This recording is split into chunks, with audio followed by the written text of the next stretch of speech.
గచ్చిబౌలిలోని అంజయ్య నగర్లో కూలిన బిల్డింగ్కు ఎలాంటి పర్మిషన్లు లేవని తెలుస్తోంది. కేవలం 48 గజాల్లో 7 అంతస్తుల భవనం కడుతున్నాడు యజమాని సాజిద్ ఖాన్. ఏకంగా నాలాకు ఆనుకుని బిల్డింగ్ నిర్మాణం చేస్తున్నాడు. ఓ బిల్డర్కు నిర్మాణ కాంట్రాక్ట్ ఇచ్చాడు owner Sajid Khan. Local town planning అధికారులను మేనేజ్ చేస్తూ ఇల్లీగల్గా భవన నిర్మాణం చేపట్టాడు.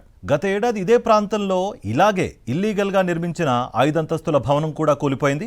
అప్పట్లో హడావిడి చేసిన అధికారులు కొన్ని రోజుల పాటు ఇల్లీగల్ నిర్మాణాలను ఆపివేశారు.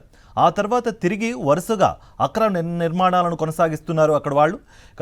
లోకల్ టౌన్ ప్లానింగ్ అధికారులను మేనేజ్ చేస్తూ అక్రమ నిర్మాణాలు యథేచ్ఛగా సాగుతున్నాయి.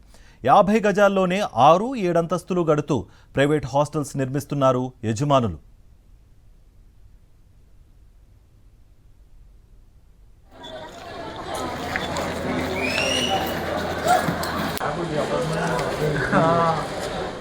గచ్చిబౌలిలోని అంజయ్య నగర్లో కూలిపోయిన బిల్డింగ్కు ఎలాంటి పర్మిషన్లు లేవు అన్నట్టుగా కూడా తెలుస్తోంది.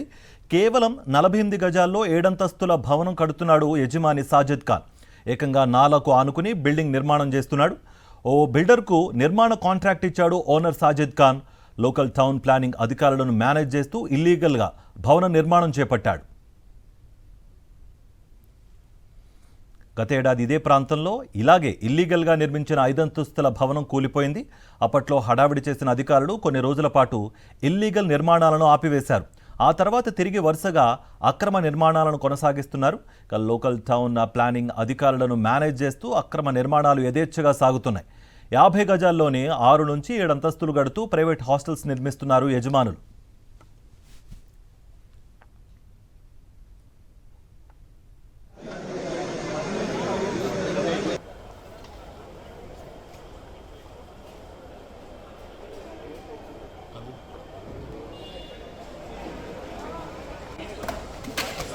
ఈ కన్స్ట్రక్షన్ ఏదేమో ఈ పక్క బిల్లు అపార్ట్మెంట్ మీద పడింది. ఇప్పుడు చేస్తారు వాళ్ళు, కార్పొరేషన్ వాళ్ళు ఐడెంటిఫై చేస్తున్నారు. దాదాపు ఒక 10 బిల్డింగ్స్ అయితే మనకు కనబడ్డాయి. ఇవన్నీ కూడా దాదాపు 8-9 అంతస్తులు బిల్డింగ్స్ ఉన్నాయి, 50 గజాల్లో కట్టినాయి. సో 8-9 బిల్డింగ్స్ అయితే ఇక్కడే కనబడుతున్నాయి. సో ఇవన్నీ నాలాను అన్ఆథరైజ్ గా హాస్టల్స్ కింద జరుగుతున్నాయి. ఆ బిల్డింగ్స్ కూడా దాంట్లో 3-4 బిల్డింగ్స్ అయితే యాజ్ ఇట్ ఈస్ డ్యామేజ్ అయి ఉన్నాయి. అంటే స్ట్రక్చరల్ గా దాని మీద పట్టడంతో ఆ బిల్డింగ్ ఎప్పుడైనా కొలాప్స్ అయ్యేటట్టు ఉంది. కాబట్టి ఇక్కడ అన్ని డిపార్ట్మెంట్ సమన్వయంతో మేము వర్క్ చేస్తున్నాం. ఆథరైజ్ ఏం చేయాలి, అదే వీళ్ళు ఒక్కటే, వీళ్ళు ఇటు పక్కన వాళ్ళు ఆథరైజ్, అంటే ఈ వైట్ ఫీల్డ్ ఏరియాలో ఆథరైజ్ ఉన్నాయి, వాళ్ళు ఏమి టచ్ చేయరు.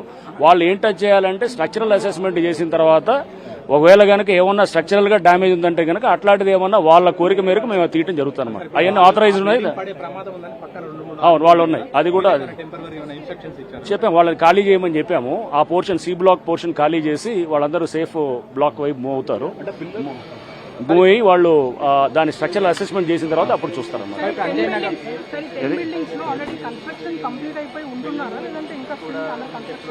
లేలే, ఆ 10 బిల్డింగ్స్ లో కన్స్ట్రక్షన్ అయిపోయి 7 అంతస్తులు 8 అంతస్తులు ఉండి కొన్ని దాంట్లో 4-5 బిల్డింగ్లు డ్యామేజ్ అయ్యి తక్కినవి కూడా హాస్టల్స్ అన్ని వచ్చి ఇవన్నీ నాలా బఫర్ జోన్ లో ఉండి ఇవన్నీ అన్ఆథరైజ్డ్ 50 గజాల్లో 8 అంతస్తులు 7 అంతస్తులు కట్టి ఉన్నాయన్నమాట.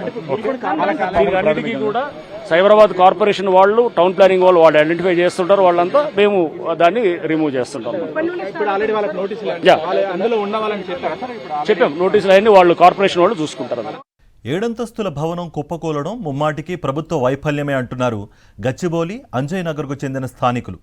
50 గజాల స్థలంలో 7 అంతస్తుల భవన నిర్మాణం ఎలా జరుగుతుందని ప్రశ్నిస్తున్నారు వాళ్ళు.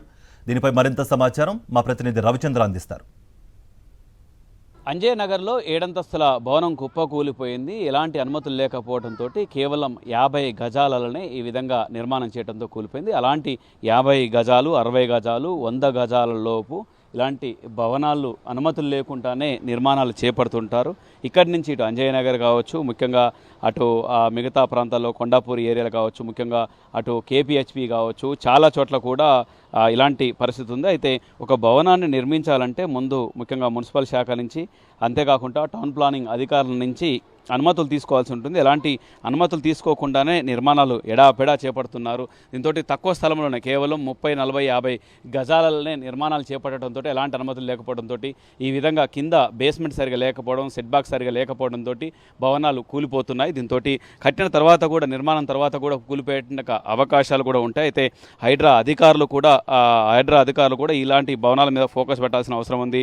అంతేకాకుండా ఈ అనుమతులు తీసుకోవాలంటే ఒక బిల్డింగ్ నిర్మాణం చేపట్టాలంటే టౌన్ ప్లానింగ్ అధికారులతో పాటు అటు మున్సిపల్ శాఖ అధికారులతో పాటు విద్యుత్ శాఖ అధికారులు, ముఖ్యంగా ఫైర్ సేఫ్టీ వాళ్ళది కూడా అగ్నిమాపక శాఖ నుంచి కూడా అనుమతులు తీసుకోవాల్సి. ఇప్పుడు మనం చూస్తున్న ఒక బిల్డింగ్ ఒకవేళ ఏదో ఒక ఫ్లోర్లో అనుకోకుండా అగ్ని ప్రమాదం చోటు చేసుకుంటే అందులోకి ఆ ఏరియాలో అగ్నిని కంట్రోల్ చేస్తుంది, అగ్ని మంటలను అదుపు చేసేందుకు ఇక్కడి నుంచి ఫైర్ సేఫ్టీ వాహనాలు కావచ్చు, ముఖ్యంగా ఇలాంటి వెళ్ళాలన్నా కానీ వాహనాలతోటి అందులో నీళ్ళని పంపించడానికి కూడా వాటర్ తోటి కంట్రోల్ చేయాలంటే కూడా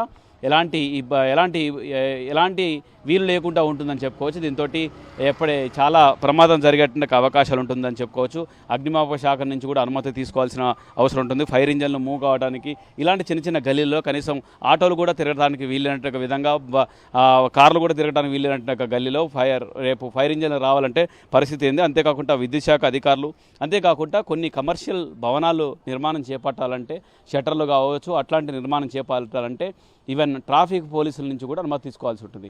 ఈ విధంగా టౌన్ ప్లానింగ్ అధికారులు, అంతేకాకుండా విద్యుత్ శాఖ అధికారులు, అంతేకాకుండా ఫైర్ సేఫ్టీ అధికారులు, ఈవెన్ ట్రాఫిక్ పోలీసులు ఈ విధంగా రకరకాల శాఖల నుంచి అనుమతులు తీసుకోవాల్సి ఉంటుంది.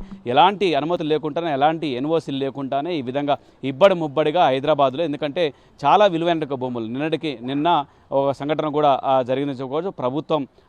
ఈ ప్రభుత్వం ఇదే ప్రాంతంలో ఒక ఎకరానికి 264 కోట్ల విలువ పలికింది. అంటే దీన్ని బట్టి ఒక గజానికి లక్షల్లో ఉంటుంది. ఈ విధంగా లక్షల్లో విలువైన భూములు కావడంతో ఏ విధంగా కింద బఫర్ జోన్ కావచ్చు, అంతేకాకుండా సెట్ బ్యాక్, నాలాల మీద కూడా ఇళ్ళ నిర్మాణం చేపడుతున్నారు. ఇవాళ అంజయ్య నగర్లో జరిగిన ఒక పరిస్థితి అదే. నాలాల మీద నిర్మాణం చేపట్టడంతో కింద బేస్మెంట్ సరిగా లేకపోవడంతో ఉన్న పలంగా కుప్పకూలిపోయింది, 2 చనిపోయారు. పక్కనున్నటువంటి నిర్మాణాలకు కూడా పరిశాన్ పెట్టిందని చెప్పుకోవచ్చు. చుట్టుపక్కల వాళ్ళకు కూడా ఇబ్బంది తలెత్తింది. వాళ్ళు కూడా ఒక్కసారిగా పరుగులు తీసిన పరిస్థితి ఉంది. ఇలాంటి భవనాలు ఇబ్బడి ముబ్బడిగా చాలా హైదరాబాద్లో చాలా చోట్ల కేవలం 40 గజాలు, 50 గజాలు, 60 గజాలు, 80 గజాలు, 100 గజాలలో కూడా ఈ విధంగా 7 ఫ్లోర్లు, 8 ఫ్లోర్లు, 6 ఫ్లోర్లు నిర్మాణం చేపట్టడంతో వాటికి కింద సరైన బేస్మెంట్ లేకపోవడంతో, సరైన స్పేస్ లేకపోవడంతో భవనాలు ఒక భవనం ఇంకో భవనం మీద లేదంటే అక్కడికక్కడికి కూలిపోవడం ఇలాంటి సంఘటనలు జరుగుతున్నాయి. ఈ విషయంలో ఎట్టి పరిస్థితుల్లో అధికారులు చాలా జాగ్రత్తగా సీరియస్గా ఉంటేనే ప్రమాదాలు జరగడానికి అవకాశాలు లేకుండా భవిష్యత్తులో ఉంటుందని చెప్పుకోవచ్చు. కెమెరా నారాయణ రెడ్డితో రవిచంద్ర సాక్షి, హైదరాబాద్. మరిన్ని అప్డేట్స్ కోసం ఛానల్ను సబ్స్క్రైబ్ చేయండి. నోటిఫికేషన్స్ కోసం బెల్ ఐకాన్ పై క్లిక్ చేయండి.